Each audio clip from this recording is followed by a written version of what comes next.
I cannot believe this. After most of us thought that the New York Rangers had already hit rock bottom, it somehow got worse. After a 5-1 loss to the Los Angeles Kings in a lifeless game and a poor performance, it has Rangers fans wondering what's next. Could it be a coach firing or maybe another trade? We're going to break it down in this episode of Rangers Digest. But before we do that, a quick reminder to hit that subscribe button. About 70% of you who watch these videos are not actually subscribed to the channel. So if you want to do yourself a favor, it's free. Hit that subscribe button and you get to stay up to date with everything New York Rangers. And what's up to date with the Rangers? Well, they are playing terrible, terrible hockey. And you know what? I am going to admit now that I believe that I was wrong, okay? On the channel the last couple weeks and the last couple games, I've been saying, you know what? If the Rangers could figure out just these mental lapses, if they could get over the hump mentally, this can still be a contending team because a lot of the roster from last year has returned, but I was wrong. This team stinks. This team is not very good. They're not playing good right now, and we're going to get into it in a second. But let's start with the first order of business, and that is yesterday this came down. Later in the afternoon, K'Andre Miller has officially been placed on the IR with a upper body injury, and that is from obviously the New York Rangers.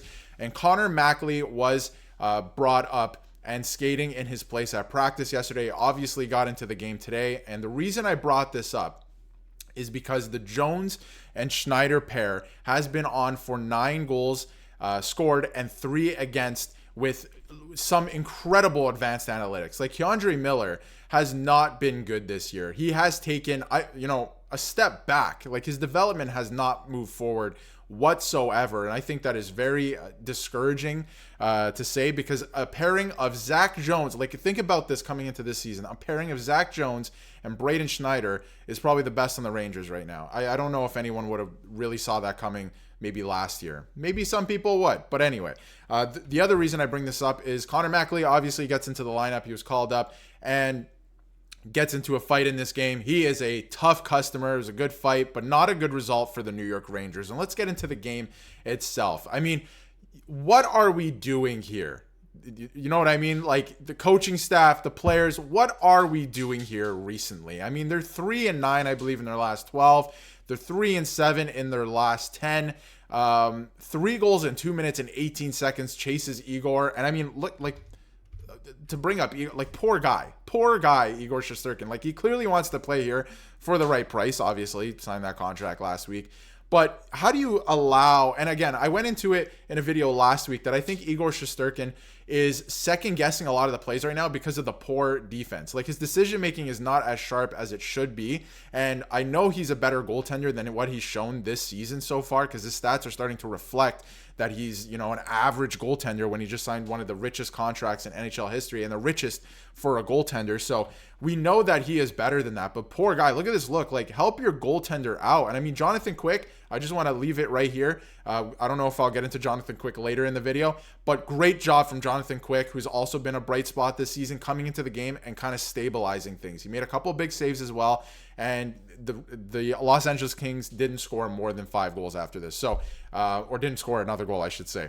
They didn't get more than 5, and they put 5 on the board at this point. But again, great job from Jonathan Quick coming in and kind of stabilizing things. But poor guy, I mean, that was a pathetic effort today. Absolutely pathetic.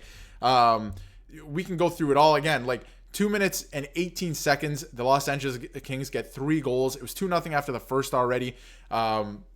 Brutal, absolutely brutal. 5-0 early in the second period. I mean, you have no chance at that point. You know the Kings are going to lock it down and play some boring hockey, and the Rangers barely had any fight to kind of resist against that. Again, a pathetic performance. We'll get into the schedule and the record in a minute, but the top power play unit being booed off the ice.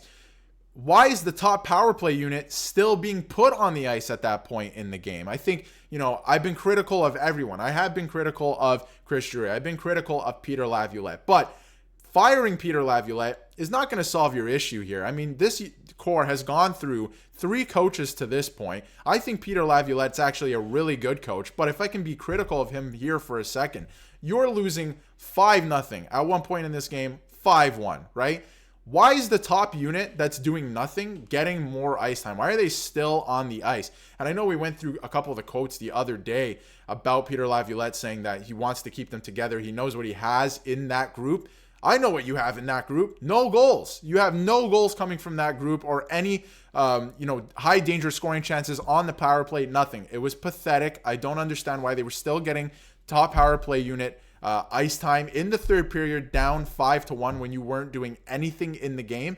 They shouldn't have been out there. You know who should have been out there? The only guys who are making a difference: Filipino, Capo Caco, and Will Cooley. Will Cooley, again, if you just watch the game, he is flying out there. Will Cooley, and obviously Filipino as well, flying around out there making plays, and they've been pretty responsible defensively. Again, nobody was really great today, but if you're going to give ice time to guys to try and get back into the game, maybe make it 5-2, make it a little more respectable, give the ice time to Will Cooley. The last power play of the game, top unit goes out there, gets nothing done. Puck goes down the other way. The fans are booing. They put the second power play unit out there, and for a good 30 to 45 seconds, they're generating chances, high danger scoring chances, right? Why weren't they out at the start? If you want to start fiddling with things, now is the time to do it, right? You've hit rock bottom with this group. Look at their record over the last 12 games.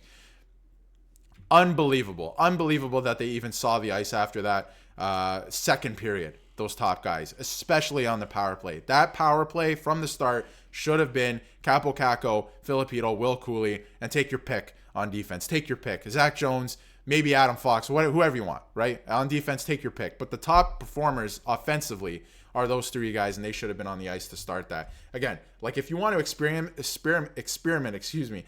now, that is the time to do it. That is the time to do it. You know what you have in that top unit. Nothing over the last couple games. That was unbelievable to watch. And I wanted to get into some of this stuff too. It doesn't get easier for this team at all. Like, you should have picked up a couple wins here. And again, LA they're a good team. Like, they're a middle of the pack team, right? Like, they're not a bad team at all. All said and done.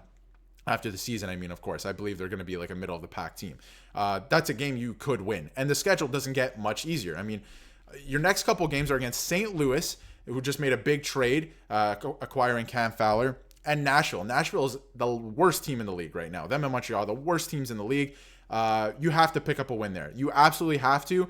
I would argue against St. Louis, you have to, if this is a team with playoff, I'm not even saying, contending for the Stanley Cup aspirations at this point, playoff aspirations, you have to win both these games, because after that, it doesn't get easy. You're playing Dallas, a top team in the league. You're playing Carolina, a top team in the league. New Jersey just was the first team to hit 20 wins on the season. Tampa Bay is a middle of the pack team. Florida, obviously. Boston, Washington. Washington's a great team this year. It does not get easier at all for this team.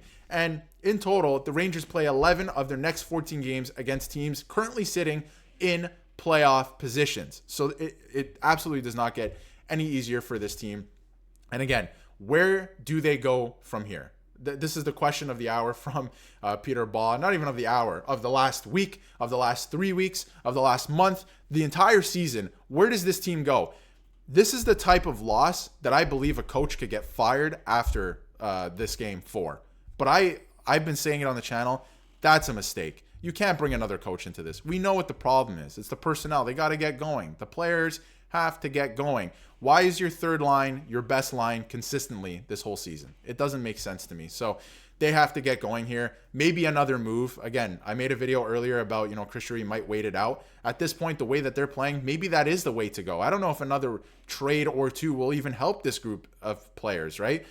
Firing the coach is not the move. I do disagree with some of his moves in terms of why was that first power play unit even out there to get that opportunity? They did not earn that whatsoever. But at the same time, I do think he brings a lot to the table. He's a good coach in this league. I don't think firing him is the answer. And if they do that, that's a tough move by Chris Drury. I think that's the final bullet if he were to do that. And some would argue that he already fired his final bullet, but that would absolutely be the final one. But let me know in the comments what you thought. This was a disastrous performance. Absolutely disastrous. It doesn't get much easier for this team. I don't know where they go, but I think Chris Drury has a plan to make another move, and it should be coming soon. I don't even know if that's going to help this team at this point. The answer is in that locker room. The answer is in that locker room. We'll just see if they're going to be able to figure it out this season. So let me know what you think in the comments, and if you haven't yet, hit that subscribe button so you can stay up to date with everything New York Rangers.